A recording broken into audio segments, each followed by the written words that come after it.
মাহমুদ ভাই, যেটা বলতেছিলাম, আপনি যেন কোন পয়েন্টে ছিলেন যে ওই কিভাবে বুঝবো কে হোলসেলার দিবে, তাই না? হ্যাঁ, মানে সাপ্লায়ারটা খুঁজবো কিভাবে? প্রোডাক্ট রিসার্চ তো করলাম, ক্লায়েন্ট যদি বলে আমাকে সাপ্লায়ার সহই দাও, তখন? দেখেন, সাপ্লায়ার পাওয়াটা এটা মনে করেন কন্টিনিউয়াস প্রসেস, হ্যাঁ। যদি হুম। আপনার নিজে নিজে নিজে খুঁজেন, হুম। তো আমরা যেটা করি, আমরা আপনাদেরকে একটা টেমপ্লেট দিতে পারি, যে টেমপ্লেটটা দিয়ে আপনি কিন্তু ইজিলি কন্টাক্ট করতে পারবেন। সো এই রাইট। প্রোডাক্টটা দেখেন, এইখান থেকে আমি নর্মাল র্যান্ডম অ্যামাজন থেকে এই যে নিউ রিলিজ থেকে আসছে এই জায়গায়। তো আসার পরে আমি র্যান্ডম একটা প্রোডাক্ট যেটা হোম এন্ড কিচেন থেকে খুঁজছি, কারণ আমি সোফার দেখছি যে হোম এন্ড কিচেনে এই যে রিসেলার গুলো বেশি থাকে। তো এইরকম আপনি যখন সব ধরনের ক্যাটাগরির প্রোডাক্ট গুলো সার্ফিং করবেন, তখন কিন্তু আপনার কাছে একটা ভালো আইডিয়া হয়ে যাবে।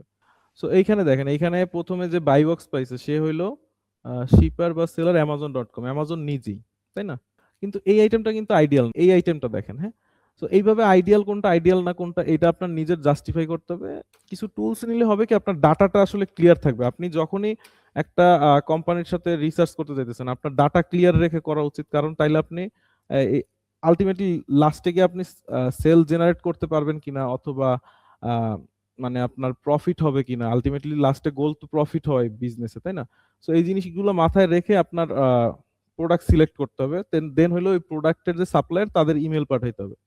আর ইমেল পাঠানোর সময় একটু কানেক্ট করতে হবে তাদের সাথে, যে আমি কেন তোমার প্রোডাক্ট সেল করব, তাই না? তাছাড়াও আমরা দু একটা জেনারেল টেমপ্লেট আপনাদের দিয়ে দিব।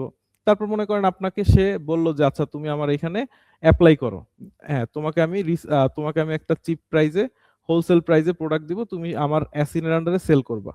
তখন কিন্তু আপনার যে অ্যামাজন ব্র্যান্ড রেজিস্ট্রি অথবা অ্যামাজন ব্র্যান্ড অ্যাপ্রুভাল, এই দুইটার একটা করায় নিতে হবে, হ্যাঁ। বুঝতে পারছেন? এখন প্রফিটটা আপনারা কি এফবিএ ক্যালকুলেটর সম্বন্ধে ধারণা আছে আপনাদের কারো? আহ, জি, আছে। জি। তো যেমন দেখেন এইখান থেকে, তো এই যে প্রোডাক্টটা, এটার অ্যাসিনটা নিলাম, এই যে টাইটেলের পরে ডিপি স্ল্যাশের পরে যে এটা মানে 10 অক্ষরের, 1 2 3 4 5 6 7 8 9 10 ইয়ার্স। তো এই 10 অক্ষরের এটা, এটা সার্চ দিবেন এবং এটা ডিটেলসটা চলে আসবে, হ্যাঁ। এবং লাস্টে গিয়ে এখানে দেখেন এস্টিমেটেড সেলস, এইগুলা বের করতে হবে। এগুলা বের করার জন্য আপনার কিছু টুলস আছে। এখানে দেখেন এস্টিমেটেড সেলস। সো ধরেন আপনার মান্থলি যদি 30টা সেল হয়, তাহলে আপনার নেট প্রফিট হইতেছে $1000 প্লাস। সো আপনি এখন যদি 200 আইটেমের একটা আনেন, যে 200 আইটেম সেল হবে মান্থলি, তাহলে এটা দাঁড়াইতেছে আপনার 8965। সো এইভাবে প্রসেসটা যদি আমি ভেঙে আবার বলি, প্রথমে আপনি অ্যামাজন থেকে অ্যামাজনের বিভিন্ন ধরনের প্রোডাক্ট ক্যাটাগরিতে যাবেন, সেখান থেকে দেখবেন যে কোন প্রোডাক্টগুলোতে রিসেলার্স বেশি। বুঝাইতে পারছি? জি ভাইয়া। ভাই, এইগুলো কি সবগুলো, যেগুলো প্রোডাক্টে মানে ইয়ে আছে, এইগুলো কি সবগুলো অথরাইজ রিসেলার হয় না? মানে আপনি আনগেটেড গেটেড প্রোডাক্ট আর আনগেটেড প্রোডাক্টের কথা বলতেছেন, তাই না?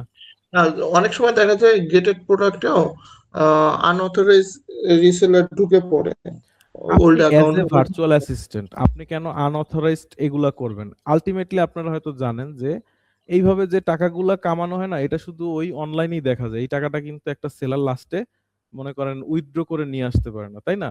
যখন আপনি আহ, এই জিনিসগুলা ভালোভাবে জানবেন, তখন আপনি আপনার ক্লায়েন্টকে ভালো সাজেশনস দিতে পারবেন। তার বিজনেস কেমনে লং রানে সাস্টেন করবে, সেই ব্যাপারগুলো আপনি বলতে পারবেন। তো যেটা বলতেছিলাম যে হোলসেলের জন্য আপনাদেরকে আমি ওই ইমেল টেমপ্লেটটা হোয়াটসঅ্যাপ গ্রুপে শেয়ার করে দিবনি। তো প্রথমে আমরা অ্যামাজনে গেছি, অ্যামাজনে গিয়ে আমরা বিভিন্ন ক্যাটাগরিজ সার্ফিং করব। যেহেতু আমরা রিসেলার হব, তো আমাদের প্রোডাক্ট খুঁজতে হবে, অ্যামাজনে অলরেডি সেল হইতেছে, রাইট? জি। লজিক্যালি তো তাই বলে।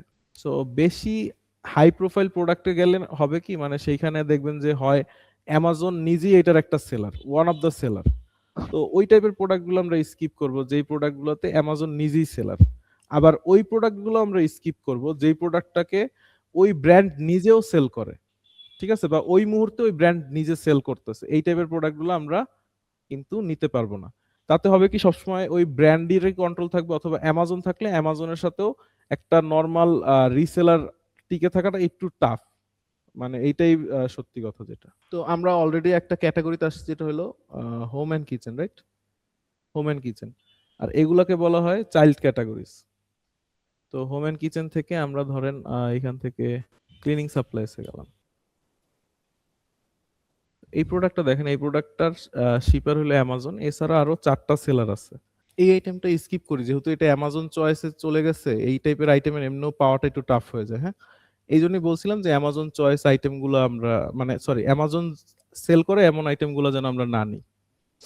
আর একটা আইটেম চেক করি তাইলে। আমরা এখন হইলো গিয়ে হোলসেলার খোঁজার স্টেপটা দেখতেছি। তো এই যে টুলগুলো আছে না, এইগুলো আবার পেইড টুল, বুঝছেন? সো এই টুলগুলো আপনি আপনার ক্লায়েন্টের কাছে চাবেন, আর এইগুলোর কিছু টিউটোরিয়াল আমাদের ইসে দেওয়া আছে কিভাবে জাঙ্গল স্কাউট ইউজ করতে হয়। আমি ভিডিওটা দিয়ে দিতেছি, মানে রিচ করে আপনি বুঝবেন কিভাবে যে প্রোডাক্ট আসলে কত টাকায় সেল হইতেছে। সো আমরা এই জায়গায় দেখেন, এখানে আরো ডিটেলস আছে যে এখানে নং অফ সেলার্স, এটা আপনারা দেখলে বুঝতেছেন যে এখানে টোটাল কয়টা সেলার আছে সেটা বুঝাইতেছে। সো এইভাবে যখন আপনি একটা কিওয়ার্ড রিসার্চ টুল, এই যে দেখেন এটা নং অফ সেলার হইলো কি আপনার 11 জন। এখন হলো এই প্রোডাক্টটা আমরা খুঁজে বের করার চেষ্টা করব যে কিভাবে হোলসেলার পাবো। আচ্ছা ভাই, আমার একটা প্রশ্ন ছিল, সেটা হচ্ছে আমার অ্যাসিস্ট্যান্ট হিসেবে আমাদের তো মাঝে মধ্যে মানে প্রায় সময় সাপ্লায়ারের সাথে কথা বলতে হবে, রাইট? প্রোডাক্ট পারচেস করা এগুলো কি আমাদের করতে হবে না? সো যদি করতে হয় সেক্ষেত্রে হচ্ছে যে আমার একটা কিউরিয়াস থেকে প্রশ্নটা, যে চায়না থেকে ইউএসএ যে এয়ার ফ্রেট চার্জটা, যেমন হচ্ছে আপনি এটাকে এফবিআই ক্যালকুলেশনটা দেখাইলেন আর কি, প্রোডাক্ট কিভাবে ক্যালকুলেশন কত টাকা প্রফিট আসে। সো সেক্ষেত্রে যে এয়ার ফ্রেট চার্জটা, কারণ এটা তো প্রায় সময় উঠানামা করে, সো মানে এটা আমি কিভাবে ডিসাইড করব, মানে আনুমানিক ভাবে, যে যখন আমি প্রোডাক্ট রিসার্চ করব ক্লায়েন্টকে, যখন প্রিলিমিনারি একটা প্রফিট বলবো যে না এই প্রোডাক্টটা প্রফিট আছে, আপনি এটা ইনভেস্ট করতে পারেন, সো সেটা নির্ভর করে তো আসলে এয়ার ফ্রেট চার্জের উপর। কিন্তু সেটা পার কেজিতে কত টাকা পড়ে, সেটা কি এটা আনুমানিক ধারণা পাওয়া যায়, বা এটা ক্যালকুলেশন কিভাবে বের করবো?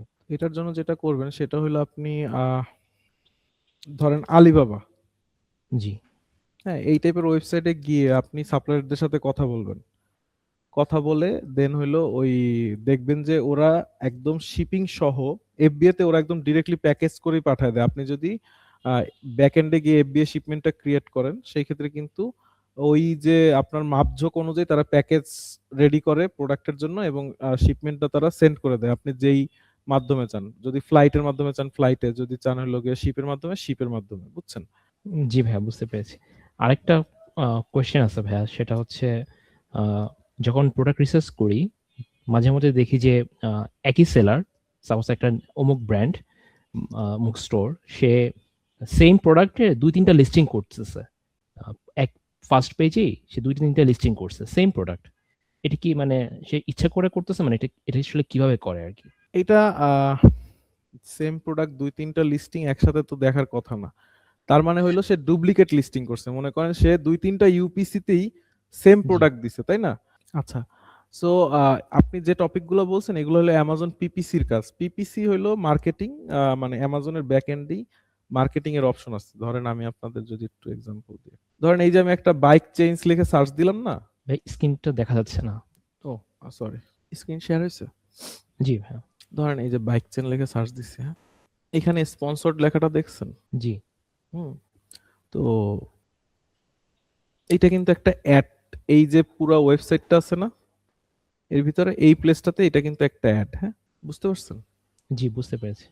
তো এই এই স্ট্র্যাটেজিটা কিভাবে বিল্ড আপ করবো ভাইয়া? মানে এইটার জন্য আমরা কিন্তু আলাদা কোর্স চালু করছি, বুঝছেন? সো এই একসাথে আপনি মানে একজন রাইটার, একজন ম্যানেজারের সাথে একজন মার্কেটার হইতে পারেন না। সো এটার জন্য আলাদা আপনার করে কোর্স করতে হবে। এই কারণে এই কোর্স দুইটা সেপারেট করা হয়েছে, সাখাওয়াত, বুঝছেন? ও আচ্ছা আচ্ছা, বুঝতে পেরেছি। এটা এটা আমি আপনাকে এনকারেজ করতে পারি যে আপনি পিপিসি কোর্সটাও মানে এটা শেষ করে বা এটার পাশাপাশি ওইটা শুরু করতে পারেন, এই আর কি। ওকে, ঠিক আছে ভাইয়ারা, আপনারা কাজের ভিতরে থাকেন। আবার যে কোনো ধরনের কথাবার্তা সব হোয়াটসঅ্যাপে ওই গ্রুপের মাধ্যমেই বলেন। সবাই যদি পার্সোনালি মেসেজ দেন তাহলে একটু মানে বাকিদের ওই জিনিসগুলোর জানা হয় না, বুঝছেন? সো চেষ্টা করবেন যে একসাথে সবাই গ্রো করা, যাতে আমাদের নিজেদের ভিতরেই শেয়ারিং এন্ড নলেজিং ইমপ্রুভ হয়। ওকে, ওকে ভাইয়া। জি, ধন্যবাদ। আসসালামু আলাইকুম। আসসালামু আলাইকুম। Thank you for connecting with Ecom Clips Academy.